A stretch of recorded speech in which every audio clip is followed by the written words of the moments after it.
Reclamei com Deus, cometi um pecado em questionar, fiquei envergonhado por ter rejeitado a ordem do Espírito Santo de ministrar nas igrejas, passei a fugir de Deus por causa desse pecado, parei de orar, entreguei a direção da igreja para o missionário Frank cuidar.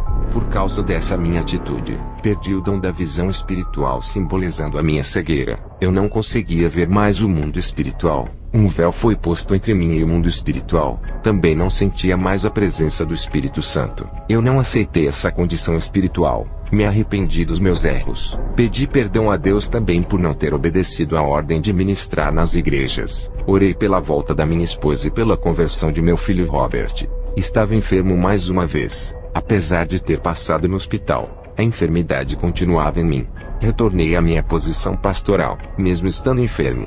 Recebi um convite para ministrar em uma igreja. Mesmo enfermo, fui assim mesmo, tudo para agradar a Deus. Na noite do terceiro dia, ainda estava enfermo, já fazia 3 dias. O anjo apareceu a mim e disse: "Foste valente, não rejeitaste a sua missão, foi provado no fogo e aprovado por Deus. A partir de hoje a sua vida muda, o mal não lhe tocará mais."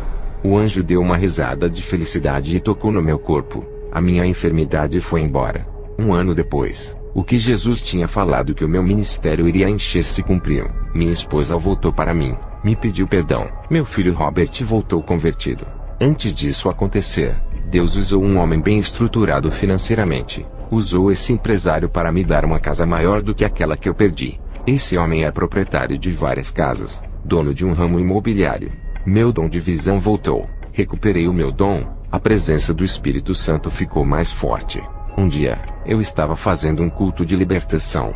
Várias irmãs que pintavam os cabelos e as unhas disseram para mim: "Se olharmos para Deus, Ele nos libertaria de nossas maquiagens. Até agora não sentimos vontade de largar." Eu disse: "Vocês ainda não estão sensíveis à vontade e à voz de Deus. Continuem orando até que vocês possam sentir o Espírito Santo e ouvir a sua voz." 3 meses depois de tanto persistirem, essas irmãs jogaram os brincos, colares e kits de maquiagens fora. A oração tinha dado efeito tirando o desejo da vaidade de seus corações. Essas irmãs passaram a expulsar demônios. Eu via com o dom da visão os demônios saindo das pessoas e explodindo. Eu fiz uma experiência com outras irmãs. Mandei elas expulsarem demônios. Apesar delas usarem brincos, colares e maquiagens, elas mandavam os demônios saírem, mas eles não saíram. Somente as irmãs libertas conseguiam expelir os demônios. Eu quero dizer a todos que ouvem esse testemunho: brincos, colares, batons e o pó de rosto é o sinal de Satanás que está cravado em muitos corpos. Fui visitar a igreja do pastor Peter. Antes de entrar ali, veio uma legião de demônios em cima de sua igreja. Eram dragões derramando bolas de fogo naquele lugar. Esses fogos saíam da boca dos dragões. Quando entrei ali, vi pessoas rodopiando e pessoas se rastejando como cobras. O Espírito Santo me revelava que estava triste com o pecado do povo. Nessa igreja, tinha irmãos que traíam as suas esposas. Tinha mulheres que se vingavam dos seus maridos e traíam eles também. Tinham crentes que deviam bancos e lojas. Outros davam calotes em seus próprios vizinhos. O pastor Peter era casado pela 4ª vez. Tudo isso era um absurdo. Os demônios enganavam as pessoas daquela igreja. Eles se camuflavam e se escondiam dentro de cada corpo.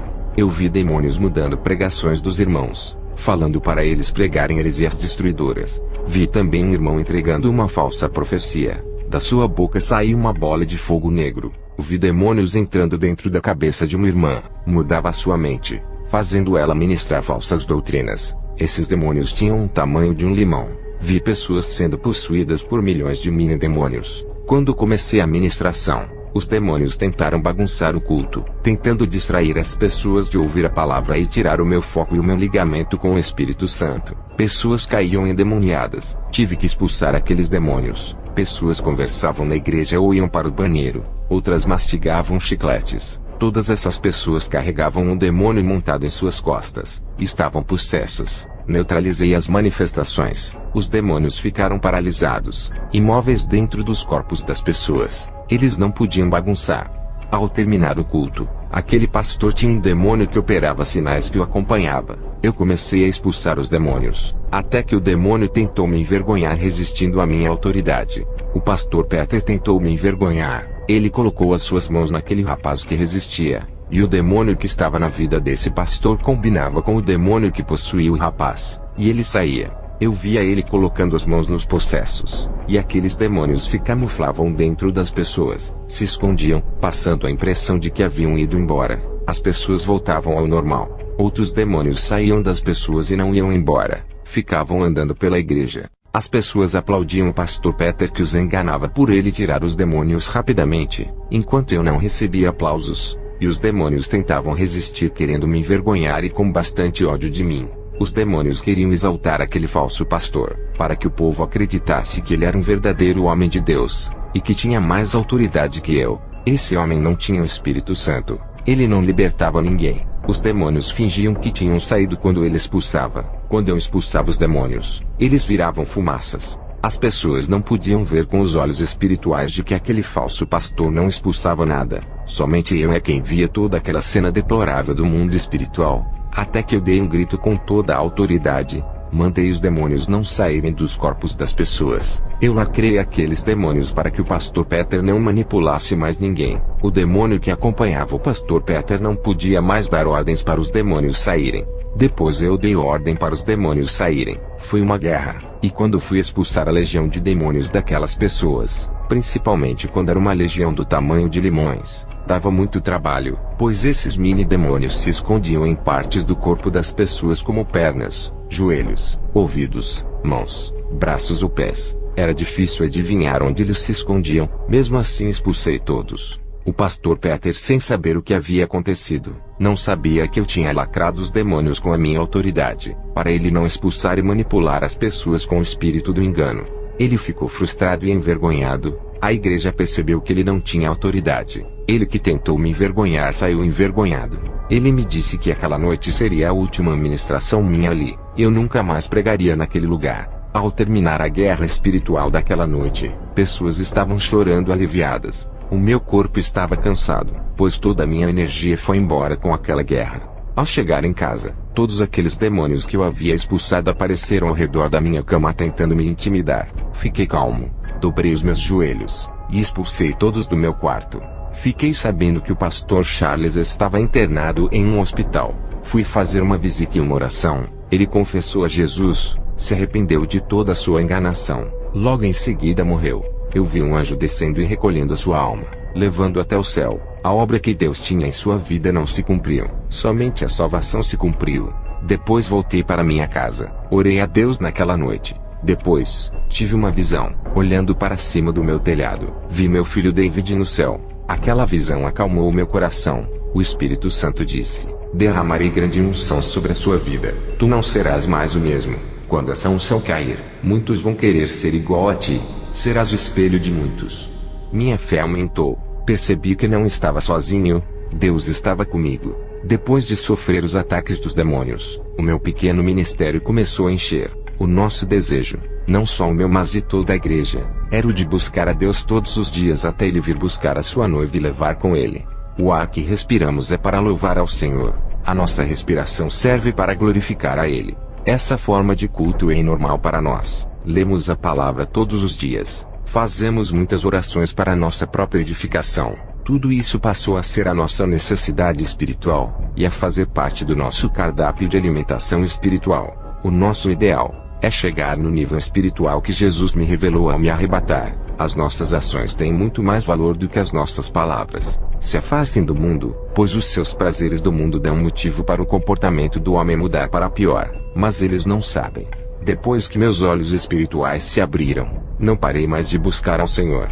O preço que paguei foi nunca mais assistir aquilo que não agradava a Deus, não ler revistas, jornais, assistir TV e conteúdos mundanos da mídia e nem dos falsos profetas. Os meus olhos não se agradavam das coisas prazerosas da carne. O nosso dever é manter a tradição de um verdadeiro cristão, não mudar aquilo que a Bíblia diz, e defender a verdade até o fim. O Senhor me disse que faltava poucos anos para Ele me recolher, e não teria um substituto para mim, pois todos estavam apegados com o mundo, não pagavam o preço da oração e da santificação. Por conta da minha partida que se aproxima, eu tenho um segredo espiritual que irei revelar a todos os pastores e irmãos, somente para aqueles que desejam ter a mesma autoridade espiritual que eu tenho. Não existe transferência de unção, isso é mentira, enganos de Satanás. A unção não pode ser passada, é conquistada por seus méritos diante de Deus. Se fosse assim, eu teria passado toda a minha autoridade para os membros do meu ministério, já que em breve vou partir. Para ter uma autoridade, existe um preço a pagar. Eu não posso passar a unção que foi concedida pelo Espírito Santo. Só quem me deu é quem vai lhe dar. O segredo é a renúncia de tudo, depois orar diariamente. Para ter essa autoridade, existe um preço a pagar. É um segredo que irei revelar a todos os pastores. Dedique os domingos e os feriados para Deus em oração. Façam vigílias à noite para Deus. Para os pastores, dediquem os domingos e feriados inteiros para Deus. O ministério que Deus me deu fica aberto o domingo inteiro, das 9 da manhã às 9 da noite. Também nos feriados fazemos vigília. A igreja tem que ter cultos à noite todos os dias. É como um hospital, não pode ficar um dia fechado para que os doentes tenham disponibilidades. De dia, fazemos 2 horas de oração de manhã, 2 horas à tarde e 2 horas à noite, 3 horas de ministração e 3 horas de louvor. Esse é o segredo do crescimento espiritual. Dos irmãos que congregam comigo, eles estão sendo libertos do mundo, e a igreja está enchendo como prova de que Deus está se agradando, como os sinais vêm acontecendo. A última advertência que Jesus me deu, para todos aqueles que foram arrebatados foi: ai daqueles que aumentarem coisas a mais em suas experiências, dizendo que Jesus falou sem ele ter falado, aumentando coisas na lei da graça ou doutrinas humanas. Ai daqueles que diminuírem coisas das suas experiências, com medo da retaliação. Ai daqueles que disserem que foram arrebatados sem serem, inventando histórias. Ai daqueles que venderem suas experiências de arrebatamento para enriquecerem, vão perder as suas salvações e os seus galardões. Eu afirmo, esse testemunho é verdadeiro e real, que todos venham ser libertos através das minhas experiências. Que a glória de Deus reine em cada vida que estiver ouvindo este testemunho. Amém.